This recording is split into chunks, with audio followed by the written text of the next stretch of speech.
Ketika Hanli melihat itu, dia tersenyum dingin. Formasi musim semi kembali adalah versi sederhana dari formasi esensi asal alam fana. Mereka yang terpengaruh oleh formasi mungkin merasa seolah-olah energi mereka dipulihkan dan mungkin merasakan kekuatan yang luar biasa. Tetapi sebenarnya mereka membakar esensi batin mereka dan mengurangi umur mereka. Dari seberapa cepat para penjaga pulih, mereka menghabiskan sekitar 20 atau 30 tahun dari umur mereka. Di bawah efek formasi mantra, situasi berbalik. Tampaknya mereka bisa bertahan lebih lama. Tapi saat Hanli menonton pertempuran tanpa kata-kata, sesuatu yang tidak terduga terjadi. Setelah ledakan keras, ledakan terjadi di dekat ketiga wanita itu. Seekor binatang iblis dengan tubuh ular dan kepala manusia ditembakkan dari pasir. Ular iblis memiliki kepala dengan rambut kuning pucat dan wajah wanita yang mengerikan. Sepasang lengan putih bayi yang halus muncul dari sisinya.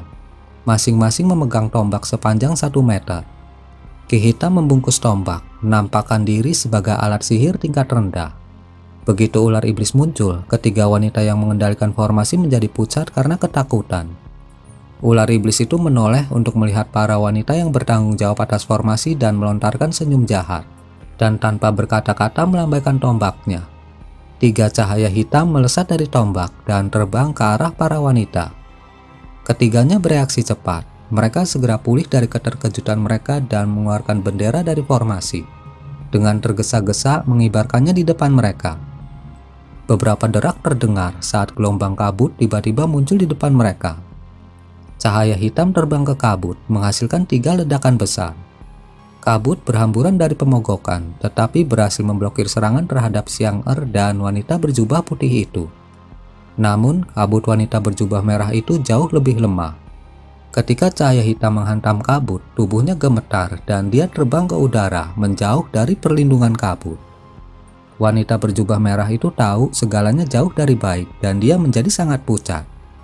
Untuk sementara waktu, dia tidak bisa mengendalikan tubuhnya sendiri. Ketika ular iblis melihat itu, dia menghancurkan ekornya dan tubuhnya kabur, tiba di bawahnya dengan tombak teracung. 2 wanita lainnya berteriak, tetapi mereka tidak bisa melindunginya. Pada saat berikutnya, wanita itu akan ditusuk oleh tombak tulang hitam yang bercahaya. Tetapi pada saat itu, suara menusuk bersiul di udara. Sebuah benda putih menghantam tombak dengan akurasi yang aneh.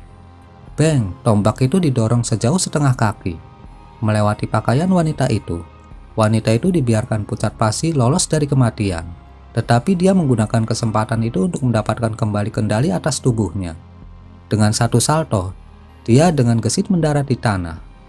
Benda putih itu adalah batu biasa-biasa saja.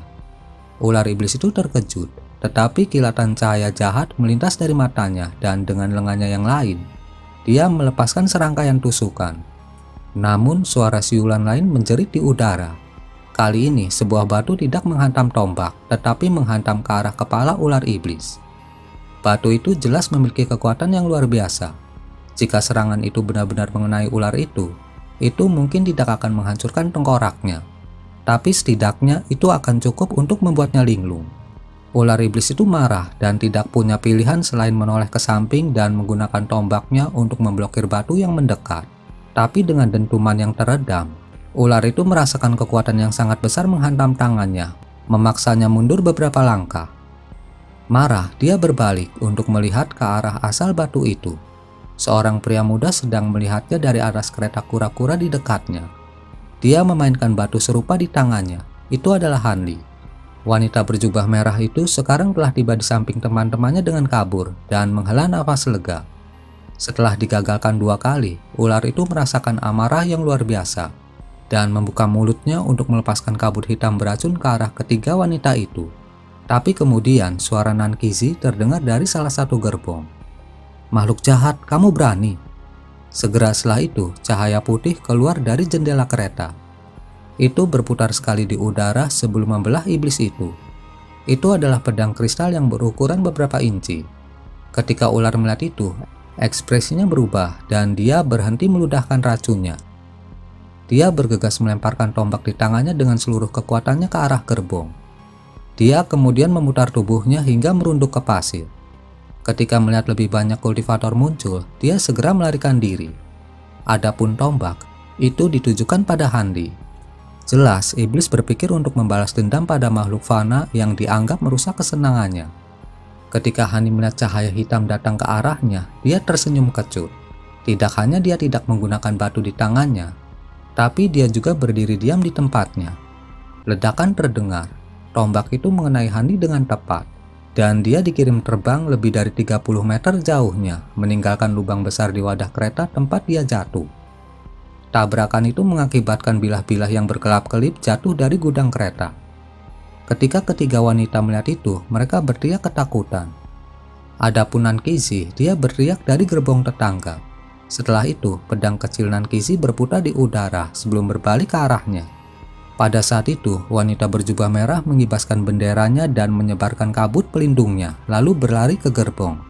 "Kakak Han, apa kamu baik-baik saja?" Dia dengan cemas berteriak. Jejak kekhawatiran juga muncul di wajah dua wanita lainnya. "Saya baik-baik saja, namun tubuh saya sepertinya tidak bisa bergerak." Handi berbicara dengan tawa masam. Ketiga wanita itu lega mendengarnya dan bertukar pandang. Mereka semua melompat ke atas kura-kura dan melihat ke wadah yang rusak. Mereka melihat Handi berbaring di atas tumpukan tombak dan pedang dengan jubah koyak. Dia tampak tidak berdaya, tetapi tidak ada luka yang terlihat jelas. Ketiganya sangat gembira dan bersama-sama menyeretnya keluar. "Kakak Han, terima kasih telah menyelamatkan hidupku." Wanita berjubah merah itu berkata dengan penuh terima kasih. Handi terkekeh dan dengan santai menjawab, "Tidak banyak, hanya butuh sedikit usaha.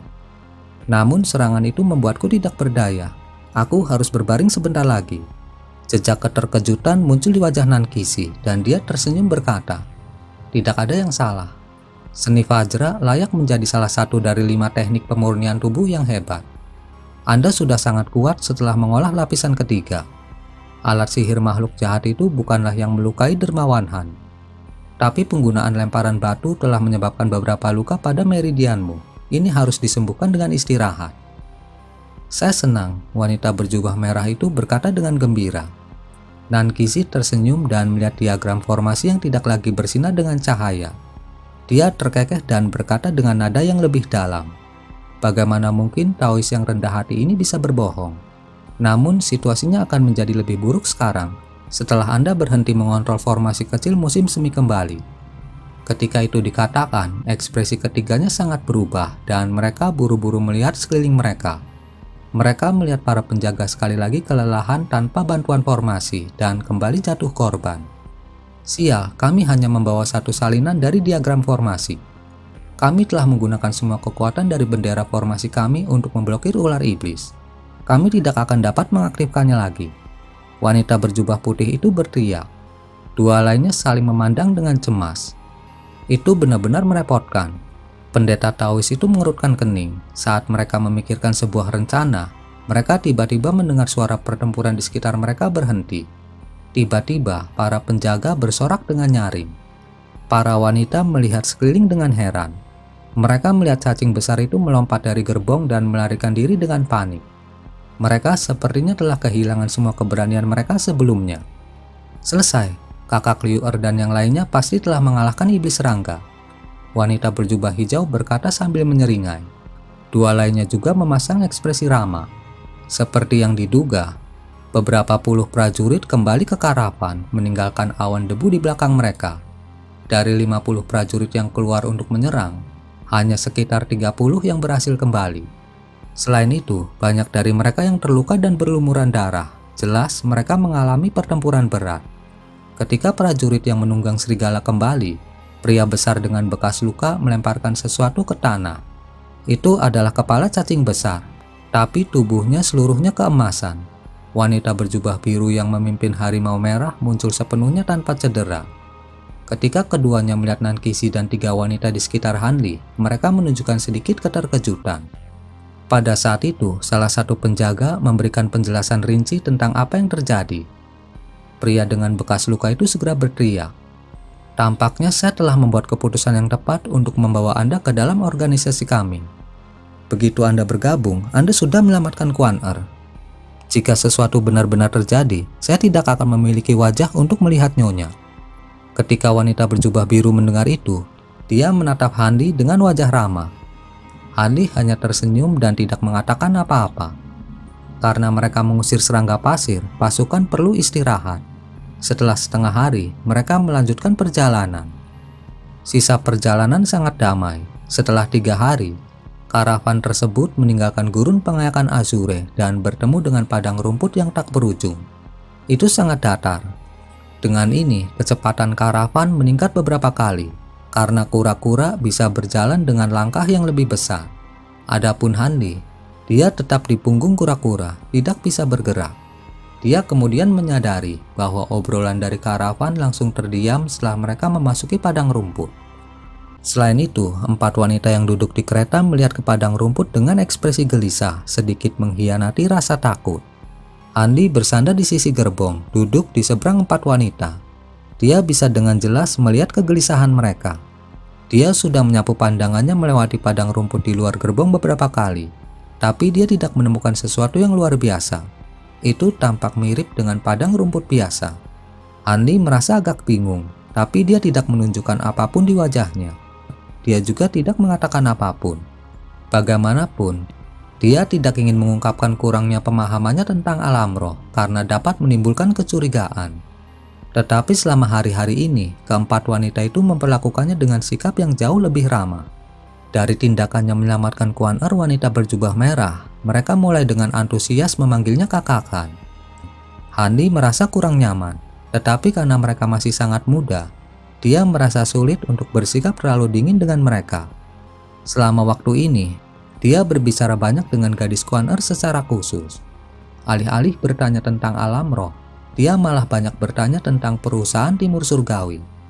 Selama diskusi ini, dia mengetahui bahwa nyonya yang disebutkan adalah manajer regional dari beberapa kota di perusahaan Timur Surgawi dan menantu dari kepala perusahaan.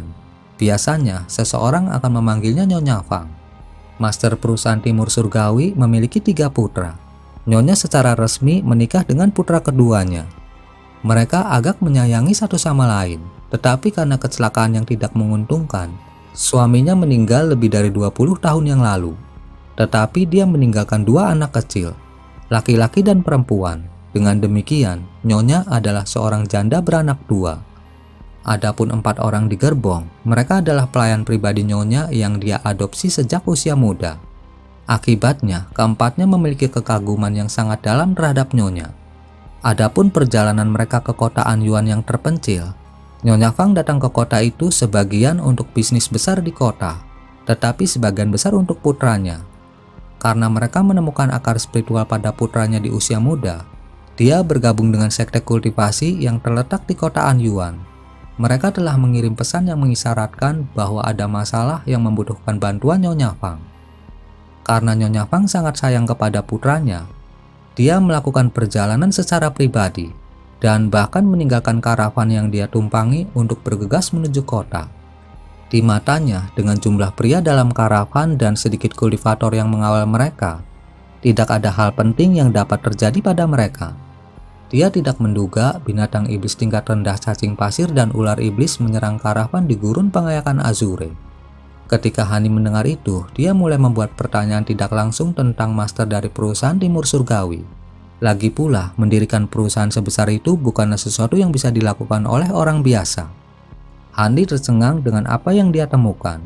Pemimpin perusahaan adalah manusia fana yang kekurangan kekuatan fisik, juga tidak memiliki akar spiritual. Bagaimana manusia fana bisa menciptakan bisnis sebesar itu? Saat keraguan memenuhi benak Hani mengajukan pertanyaan tidak langsung tentang hal itu. Tapi wanita berjubah merah itu tidak memberikan jawaban yang tepat dan akhirnya dia tidak bertanya lebih jauh dan segera mengubah topik. Saat obrolan terus berlanjut, Hani berhasil memahami beberapa hal, tetapi dia memiliki lebih banyak pertanyaan juga, membuatnya agak suram. Meskipun padang rumput tampak seperti gurun yang jauh lebih luas, karavan dengan cepat melewatinya dalam waktu sebulan lebih, tetapi masih belum mencapai ujungnya. Selama waktu itu, para penjaga dan prajurit tetap waspada dan ketakutan. Bahkan beberapa kultivator yang tidak muncul selama di gurun akan secara berkala berpatroli di udara di atas karavan. Para kultivator Gunung Golo itu juga tampaknya sangat hati-hati. Meskipun orang-orang itu tampak siap menghadapi musuh yang hebat, Karavan tersebut berhasil meninggalkan padang rumput setelah setengah bulan perjalanan dan muncul ke daerah perbukitan. Para prajurit dan kultivator langsung merasa lega setelah meninggalkan padang rumput. Begitu juga wanita muda di gerbong Hanli. Wanita muda berjubah hijau menepuk dadanya dengan lega dan tersenyum manis. Jadi kita tidak menarik serigala dari dataran. Meskipun saya pernah mengalaminya, saya masih merasa takut. Liu menghela nafas dan dengan ketakutan berkata, tidak hanya kakak Xiang ketakutan, tapi seluruh karavan menahan nafas. Jika keberuntungan kita buruk, kita bisa membangunkan gelombang binatang buas, dan itu akan menjadi akhir dari kita. Dataran tersebut benar-benar perangkap maut. Meskipun jarang terlihat, ada beberapa perusahaan pedagang yang mengalaminya. Kuan memiringkan kepalanya dan menambahkan, itu benar. Saya mendengar bahwa kota Anyuan tidak ragu-ragu untuk menghabiskan banyak uang untuk perusahaan kita. Dan untuk membeli lebih dari 100 alat roh langka dan sejumlah besar senjata untuk menghadapi gelombang binatang. Wanita berjubah putih dengan bingung berkata, anehnya kota ini tidak besar dan belum lama dibangun. Bagaimana itu bisa memesan begitu banyak peralatan? Alat roh sebanyak itu biasanya dipesan oleh kota berukuran sedang. Wanita berjubah biru itu menggelengkan kepalanya dan dengan ringan berkata, itu tidak mengejutkan. Bahkan jika sekelompok binatang kuat tidak bermigrasi di dekat mereka baru-baru ini, kota itu menghadapi gelombang besar binatang buas setiap 1000 tahun. Melawan serangan gabungan besar-besaran dari begitu banyak binatang buas, mereka tidak akan bisa dengan mudah memblokirnya. Betul sekali, kata-kata Liu itu masuk akal. Kuan mengerucutkan bibirnya sambil tersenyum. Hani duduk di kursinya dan bermeditasi. Tetapi ketika dia mendengar percakapan mereka tentang gelombang binatang buas, wajahnya mulai bergerak. Dia teringat apa yang disebutkan oleh pria besar dengan bekas luka zangkui di gurun pasir Azure gelombang kalajengking. Mungkinkah kedua hal ini terkait? Tetapi setelah itu, para wanita itu menghentikan topik dan dengan cepat membicarakan hal-hal lain. Meskipun Hani merasa penasaran, dia terus mengedarkan seni Vajra dan perlahan memperbaiki meridiannya. Dengan waktu untuk memperbaiki dan efek abadi tambahan dari manik kelahiran kayu, meridiannya pulih dengan kecepatan yang jauh lebih cepat dari yang dia perkirakan. Saat ini, sebagian besar tubuhnya dalam kondisi sehat. Dengan 1 bulan lagi, seharusnya tidak ada masalah sama sekali. Dengan demikian, dengan lapisan keempat dari seni Vajra dikultivasikan, dia curiga bahwa dia akan dapat menang melawan kultivator pembangunan fondasi tahap akhir. Mengingat pemahamannya tentang teknik sihir tingkat rendah dan menengah, adapun kultivator formasi inti, dia hanya akan tahu setelah dia mencobanya. Tentu saja, itu dengan menganggap kemampuan kultivator kelas rendah di alam roh sama dengan yang ada di alam fana. Setelah mereka meninggalkan dataran, karavan itu tiba di tujuannya setelah 2 hari, sebuah kota batu dengan tampilan yang tidak biasa. Melihat dari kejauhan, orang bisa tahu bahwa dinding batu itu tingginya lebih dari 100 meter dengan menara batu setinggi 30 meter yang ditempatkan setiap jarak 300 meter di dinding. Tampaknya cukup mengesankan. Ada juga desain halus yang diukir di dinding. Seolah-olah itu adalah karakter jimat yang tidak biasa menambahkan lapisan misteri lain ke kota. Hani tidak bisa berkata-kata saat melihatnya. Kota itu tidak sebanding dengan kota kecil manapun di alam fana. Bisa dikatakan sebagai kota besar. Tapi kemudian Hani memperhatikan beberapa tentara lapis baja besar yang berpatroli di dinding. Ada juga balista yang ditempatkan di atas menara dengan panah logam raksasa yang siap ditembakkan. Setiap panah memiliki panjang lebih dari 10 meter dan bersinar dengan cahaya putih. Tampak seperti alat sihir tingkat rendah. Senjata menakjubkan seperti itu kemungkinan akan bisa membunuh bahkan para kultivator. Hani menyipitkan matanya melihat pemandangan itu dan mulai merenung ketika karavan itu tiba di gerbang kota. Tidak ada orang di luar gerbang kota. Itu gelap gulita dan tertutup rapat. Ada pasukan besar tentara di atas gerbang, menatap karavan dengan ekspresi hati-hati. Pria dengan bekas luka zangkui mengendarai serigalanya ke gerbang, dan tanpa kata-kata melemparkan benda di tangannya ke gerbang. Itu adalah medali emas. Para prajurit di gerbang bergerak saat seorang pria parubaya dengan baju besi perak memeriksanya dengan cermat. Setelah itu, dia melihat karavan dan memerintahkan, buka gerbang dan periksa karavan. Mereka anggota perusahaan Timur Surgawi. Setelah itu dikatakan, para prajurit mulai berteriak, dengan beberapa dari mereka berlari ke bawah untuk membuka gerbang. Beberapa saat kemudian, gerbang logam perlahan terbuka untuk mengungkapkan puluhan tentara bersenjata lengkap berlari keluar dalam formasi. Pria paruh baya lapis baja perak adalah yang terakhir datang. Dia berjalan ke arah Zhang-Kui dan dengan waspada menatapnya. "Apakah Anda pemimpin mereka?" Zhang-Kui dengan tenang menjawab, "Saya Zhang-Kui. Anda seharusnya sudah menerima token Tuan Kota. Kami membawa barang yang dipesan oleh kota." "Saya sudah menerima pesan, tapi ini waktu yang aneh. Kami membutuhkan beberapa kultivator kami yang terhormat untuk memeriksa karavan Anda sebelum kami mengizinkan Anda masuk." Zhang-Kui langsung menyetujui permintaan mereka. "Jadi kamu takut binatang iblis menyelinap di antara kami? Kami akan mematuhi pemeriksaan Anda tentu saja." "Bagus," pria paruh baya itu mengangguk dan berbalik, berteriak ke arah kota. "Tuan Li, Tuan Huang, tolong periksa mereka." Suara pria yang tenang berbicara dari gerbang kota. "Atas perintah penguasa kota, kami akan membantu petugas Zhao. Kami secara alami akan menawarkan layanan kami." Seorang sarjana Konfusianisme berjubah putih dan seorang biksu Buddha berjubah biru berjalan keluar dari gerbang kota. Suara itu milik si sarjana. Petugas Zhao tidak berani mengabaikan para kultivator dan buru-buru berterima kasih kepada mereka sambil tersenyum. Sarjana mengeluarkan cermin, sementara biksu mengeluarkan mangkuk sedekah. Setelah mantra singkat dan gerakan mantra, mereka melemparkan alat sihir ke udara. Alat-alat sihir mulai berputar di udara. Cermin menyemburkan kabut biru, menutupi seluruh kura-kura. Adapun mangkuk sedekah itu melepaskan cahaya kuning dan mulai menyapu melewati pasukan kavaleri serigala. Dalam waktu singkat, cahaya dari kedua alat sihir dengan cepat menyapu seluruh karavan. Secara menyeluruh memindai setiap orang yang hadir. Dalam sekejap mata, 30 gerbong dan 200 orang diperiksa tanpa masalah ditemukan. "Bagus, kalian semua bisa memasuki kota. Oh iya, aku harus memberitahumu sesuatu. Nyonya Fang telah membuat kontrak dengan penginapan terbesar di kota timur, penginapan Cloud East. Anda dapat menuju ke sana setelah Anda mengirimkan barang-barang Anda." Ekspresi petugas Zhao santai dan dia tidak membuat masalah menjadi lebih sulit. Setelah mengatakannya, dia melambaikan tangannya dan memberi isyarat kepada mereka untuk masuk. Zhang-Kui memberi hormat sebelum memimpin karavan ke kota. Setelah melewati gerbang, Hani menemukan bahwa kota itu jauh lebih besar dari yang dia perkirakan. Sekilas, kota ini memiliki banyak sekali bangunan. Dia tidak bisa melihat akhir dari mereka. Selain itu, kota ini direncanakan dengan baik ketika dibangun. Meskipun bangunannya memiliki gaya yang berbeda dan bahan yang digunakan untuk membangunnya sangat bervariasi, bangunan itu tersusun secara merata dengan jalan batu selebar 10 meter yang berjajar di antaranya. Kota besar seperti itu secara alami ramai dengan kegembiraan. Jalanan dipenuhi orang-orang yang hampir penuh sesak. Han Li tercengang di tempat kejadian, tetapi dia segera menemukan sebagian besar orang di jalanan membawa senjata dan memasang ekspresi berat. Ketika wanita berjubah biru di kereta melihat itu, dia menghela nafas dan bergumam. Sepertinya masalah tentang gelombang binatang itu benar. Kalau tidak, penduduk desa di luar tidak akan semua bergegas ke kota. Ada tekanan besar di kota Anyuan. Ketika Han Li mendengar itu, dia tiba-tiba menyadari.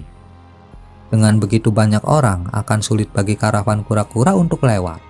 Untungnya, petugas Zhao telah mempertimbangkan masalah ini dan mengirim beberapa tentara untuk membuka jalan bagi mereka.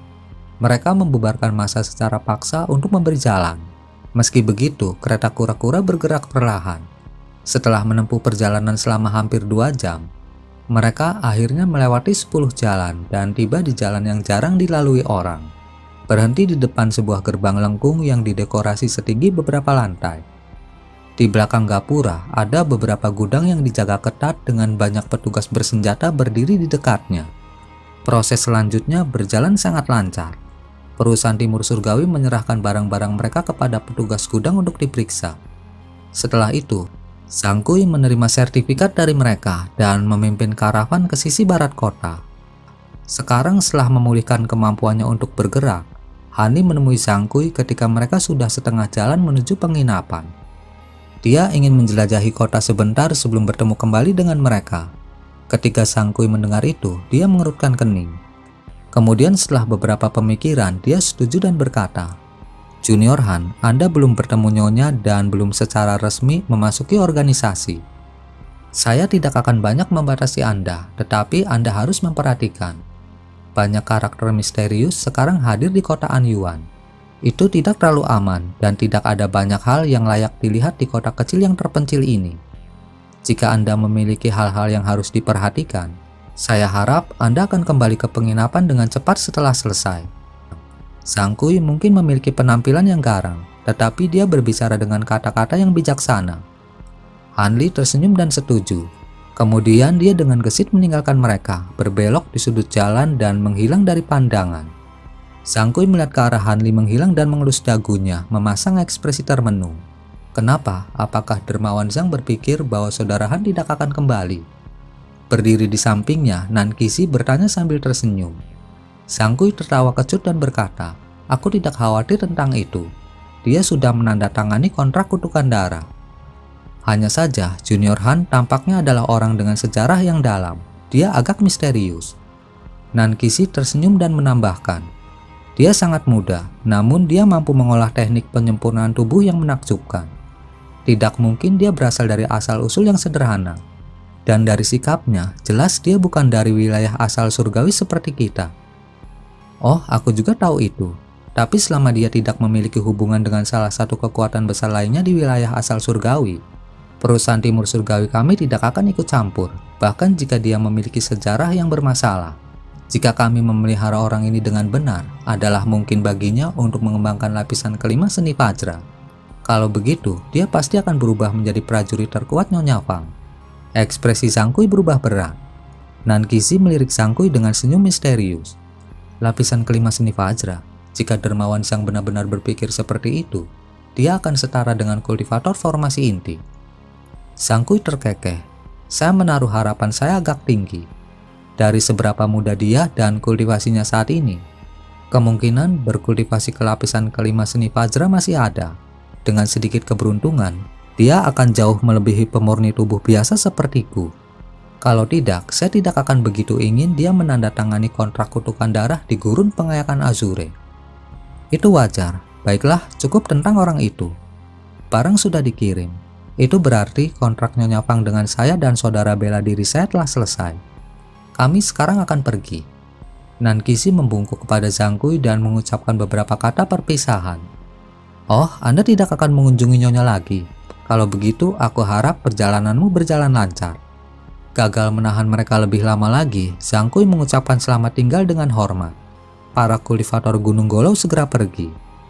Seorang prajurit di samping melihat para kultivator yang pergi dan dengan sedih berkata, "Sangat disayangkan, jika perusahaan kita dapat memiliki kultivator sendiri, itu akan sangat bagus."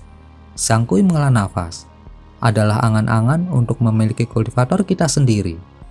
Meskipun perusahaan timur surgawi kita adalah salah satu dari 3 serikat pedagang besar di wilayah asal surgawi, kita masih berjuang untuk mendapatkan batu roh setiap tahun. Tidaklah cukup untuk menyewa kultivator sepanjang tahun. Dan kultivator pemurnian Qi memiliki kekuatan yang hampir sama dengan penyuling tubuh seperti kita. Tidak banyak gunanya mempekerjakan mereka. Sedangkan untuk menyewa para kultivator pembangunan fondasi, itu membutuhkan jumlah batu roh yang menakjubkan sepanjang tahun. Hanya ketika perusahaan kita memiliki pesanan besar, perusahaan bersedia mengeluarkan batu roh untuk mereka. Adapun kultivator formasi inti dan di atasnya, itu adalah sesuatu yang bahkan tidak dapat kita pertimbangkan. Kultivator tingkat tinggi membutuhkan bahan langka atau alat sihir yang jauh melampaui kemampuan kita. Itu benar. Bahkan penyuling tubuh seperti kita akan segera berangkat ke daerah berbahaya ketika mereka menyelesaikan kultivasi mereka, untuk mencari obat-obatan langka yang dapat menciptakan akar spiritual. Ketika seseorang menjadi seorang kultivator, mereka akan dapat mengolah teknik abadi, dan umur mereka juga akan bertambah. Selama bertahun-tahun, tidak mungkin untuk mengetahui berapa banyak penyuling tubuh yang mati. Namun mereka masih melakukan perjalanan keluar. Prajurit itu dengan sedih menghela nafas. Zhang Kui kemudian melambaikan tangannya. Cukup, itu tidak ada hubungannya dengan orang biasa seperti kita. Mari kita kembali untuk melihat Nyonya Rumah. Prajurit itu segera menutup mulutnya. Dengan demikian, kelompok segera berangkat, dengan cepat membenamkan diri di jalan-jalan yang sibuk. Pada saat itu, Hani sedang berdiri di jalan, memandangi 7 matahari yang menyala-nyala di langit dan menghela nafas muram. Sejak dia meninggalkan gurun Azure dan memasuki padang rumput, dia segera merasakan ki spiritual yang menakjubkan di udara. Ki spiritual di dunia ini beberapa kali lebih besar dari apa yang dia temukan di dunia fana. Jika dia dapat menemukan tempat kultivasi yang cocok, mungkin saja ki spiritual bisa lebih besar belasan kali. Sangat disayangkan, dia sudah menghilangkan jiwa baru lahirnya. Pembatasan phoenix es masih ada di tubuhnya. Jadi dia tidak dapat menyerap ki spiritual apapun, membuatnya tidak berdaya dalam hal ini. Dia kemudian mengarahkan pandangannya ke jalan dan melihat sekelilingnya saat dia berjalan ke depan. Toko-toko di jalanan hampir sama dengan yang dia temukan di dunia fana, tanpa ada yang luar biasa. Tapi tiba-tiba dia berhenti dan melihat ke toko di depannya. Setelah ragu-ragu, dia masuk dan melihat sekeliling. Ada meja yang terbuat dari kayu cendana yang bersinar dengan cahaya dingin yang berkilauan dari senjata yang mereka pamerkan. Itu adalah toko yang berspesialisasi dalam senjata. Itu tidak terlalu besar, hanya memiliki 2 pelayan. Tetapi ada banyak pelanggan yang mengunjungi toko itu sejak awal. Secara alami, keduanya adalah manusia. Ketika Hanli masuk, dia melihat bahwa terlepas dari tampilan luar toko yang biasa-biasa saja, bisnis berjalan dengan cukup baik dan hatinya bergetar. Ketika salah satu pelayan selesai berurusan dengan tamu lain, dia memperhatikan Hanli dan buru-buru menghampirinya sambil tersenyum. "Pelanggan, apakah Anda melihat sesuatu yang Anda sukai? Lihatlah pedang 9 cincin berlapis emas ini. Itu ditempa dari besi hitam. Tidak hanya dapat memotong logam, tetapi juga agak berat. Itu adalah senjata yang ideal untuk menghadapi serigala." Pelayan melihat Hanli sedang mengincar pedang bercincin besar. Itu gelap gulita dan tampak sangat berat. "Saya tidak memiliki banyak kekuatan. Bagaimana saya bisa menggunakan senjata seberat itu?" Hanli menarik pandangannya dan menggelengkan kepalanya. "Lalu bagaimana dengan pedang bulan sabit ini? Ini dimurnikan dari tembaga murni. Tidak hanya ringan, tetapi juga cukup kuat. Itu adalah pedang fleksibel berkualitas tinggi yang langka." "Itu terlalu ringkas untukku. Itu tidak nyaman untuk digunakan." Hani menolaknya sekilas. "Terlalu ringkas?" Senyum penjaga toko membeku, seolah-olah dia tidak yakin bagaimana menjawabnya. Hani mengambil beberapa langkah ke samping dan menunjuk ke benda di atas meja. "Apa itu di sana? Itu terlihat menarik." Benda yang dia tunjuk adalah tali lembut berwarna hitam pekat setebal ibu jari. Ketika pelayan melihat itu, dia buru-buru menjelaskan. "Itu adalah tali naga muda.